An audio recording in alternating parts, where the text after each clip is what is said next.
అంటే నాకు తెలుసు చరణ్ అసలు సోషల్ మీడియా అస్సలు వాడు. చాలా చాలా తక్కువ. అంటే ఎలా వాడాలో కూడా తెలీదు కొన్ని actually.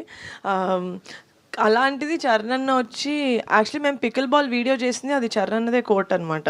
So actually full video release అయితే అందులో ఉంటుంది. తనే ఒక 1 టైం వెళ్ళి ఉంటాడు. మేమే చాలా ఎక్కువ సార్లు చేసాం. అయితే సో ఆ వీడియో నా దగ్గరకు వచ్చింది.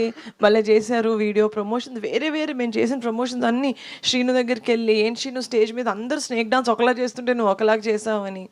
సో అస్సలు సోషల్ మీడియా టచ్ లేని అంత వాడని అంత బిజీగా ఉండే ఒక యాక్టర్ దగ్గరికి మాది వెళ్ళింది అంటే there only I understood that జనాలకి తెలుస్తుంది, ఆడియన్స్కి తెలుస్తుంది మా సినిమా ఒకటి రిలీజ్ అయింది. ఆ అటెన్షన్ మేము గ్రాప్ చేయగలుగుతున్నాం. ఆ గ్రాప్ చేసిన దానివల్ల వాళ్ళు టీజరో ట్రైలరో చూస్తున్నారు, అక్కడి నుంచి కంటెంట్ మాట్లాడుతుంది.